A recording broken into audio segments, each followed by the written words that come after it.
Bonjour.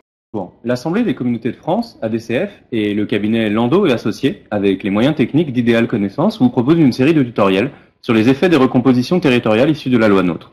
Le présent tutoriel a pour objet les effets de ces recompositions territoriales sur les agents mis à disposition dans la communauté. Ces agents peuvent être soit ceux mis à disposition de la communauté de plein droit pour y exercer une partie de leurs fonctions. Dans la plupart des cas, il s'agit des agents qui ont refusé d'être transférés à la communauté lorsqu'ils y exercent une partie de leurs fonctions. C'est aussi le cas des agents concernés par une mise à disposition ascendante, c'est-à-dire des agents municipaux transférés, mis à disposition d'une communauté. C'est enfin le cas des agents communautaires mis à disposition des communes dans le cas d'une mise à disposition descendante.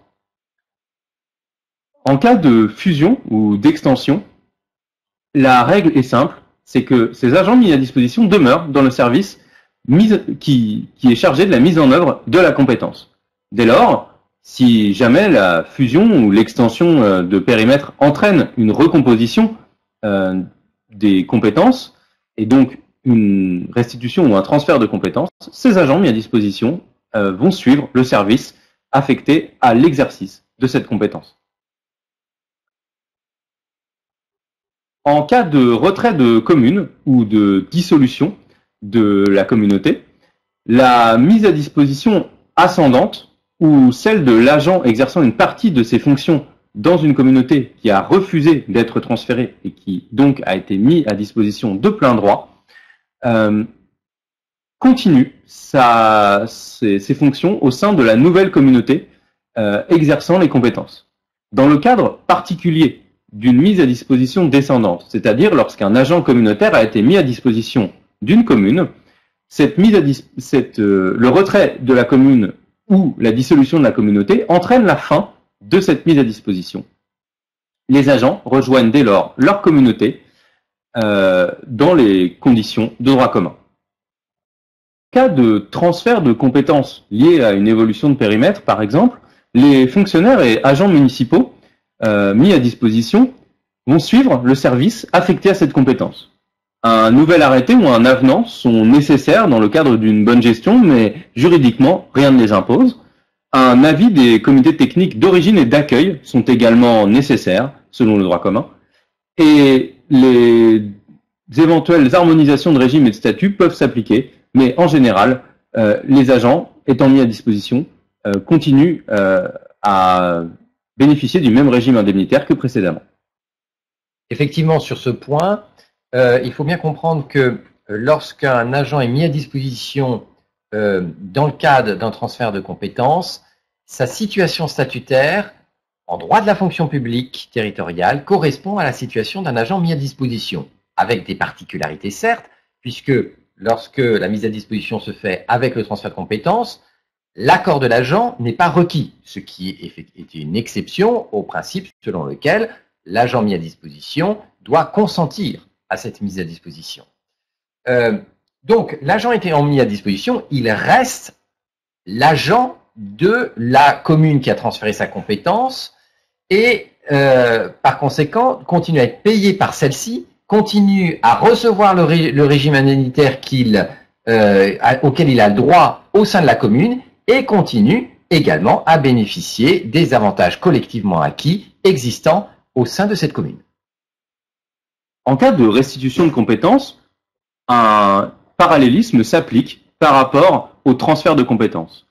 La règle classique du fonctionnaire ou agent mis à disposition et exerçant ses fonctions dans un service affecté à une compétence va continuer ses fonctions au sein de ce service. Lorsqu'il y a restitution de compétences, cela signifie que la mise à disposition dans le service s'arrête au sein de la communauté et continue au sein de la commune membre. Dans le cas particulier d'une mise à disposition descendante, lorsqu'un agent communautaire a été mis à disposition d'une commune, lors de la restitution de compétences, la mise à disposition s'achève et l'agent rejoint sa communauté.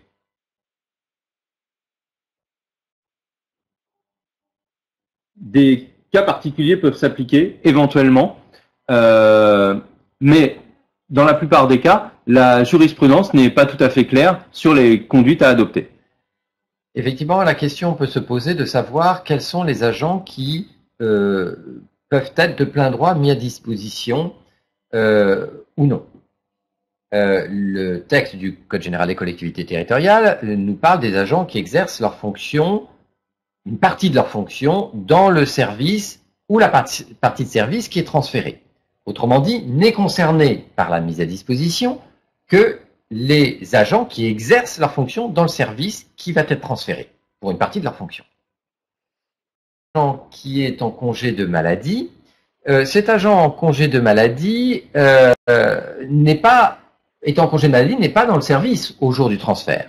Par conséquent, on peut se demander s'il peut être mis à disposition ou non. Le Conseil d'État, sur ce point, a tranché la question en considérant que l'agent en congé de maladie est censé être dans le service au jour du transfert de la compétence. Par conséquent, si cet agent doit être mis à disposition, il est mis à disposition. La question est beaucoup plus délicate pour des agents qui sont dans une position statutaire autre que la position statutaire d'activité. On pense aux agents en détachement, aux agents en congé parental ou encore aux agents en disponibilité.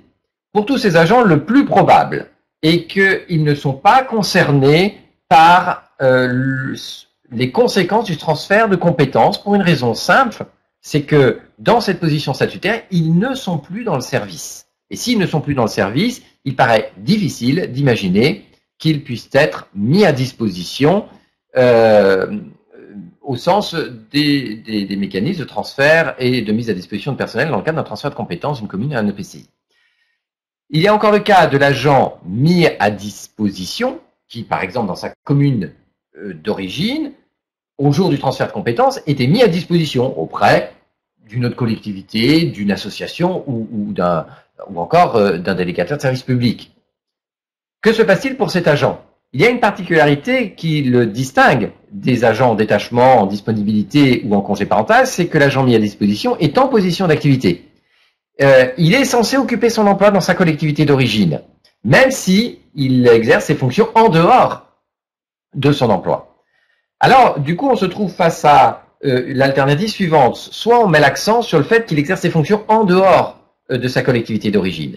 Et à ce moment-là, il n'est pas concerné par le transfert de compétences et donc il n'est pas susceptible d'être mis à disposition. Ou alors on met l'accent sur le fait qu'il est en position d'activité et que donc, étant censé occuper son emploi, il est rattaché au service transféré. Et auquel cas, on peut imaginer qu'il puisse être mis à disposition. La question, les deux alternatives peuvent être raisonnablement défendues. Il serait souhaitable qu'il y ait une jurisprudence sur ce point qui tranche cette question. Dans le cadre de l'harmonisation éventuelle des régimes indemnitaires et des statuts, la mise à disposition permet beaucoup plus de simplicité que dans les cas de transfert d'agents. En effet, la règle principale est que les agents conservent, s'ils y ont intérêt, le bénéfice du régime indemnitaire qui leur était applicable, ainsi que, à titre individuel, les avantages acquis collectivement. Cette règle se pose notamment lorsque la mise à disposition descendante s'achève et qu'un agent qui avait été mis à disposition rejoint sa communauté qui elle-même est fusionnée ou dissoute ou fait l'objet du retrait d'une commune. Dès lors, un nouveau régime peut être adopté par la communauté d'accueil. Ce régime peut revenir sur les avantages précédents.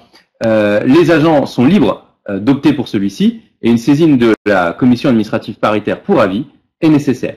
Pour aller plus loin sur ces conditions d'harmonisation du régime pour les agents qui ont été transférés, nous vous invitons à voir ou revoir le tutoriel sur les agents exerçant la totalité de leurs fonctions dans la communauté. Nous vous remercions d'avoir suivi ce tutoriel réalisé avec les moyens techniques d'Idéal Connaissance et proposé par l'Assemblée des communautés de France et le cabinet Landau et Associés. Et nous vous invitons à voir ou revoir les autres tutoriels disponibles.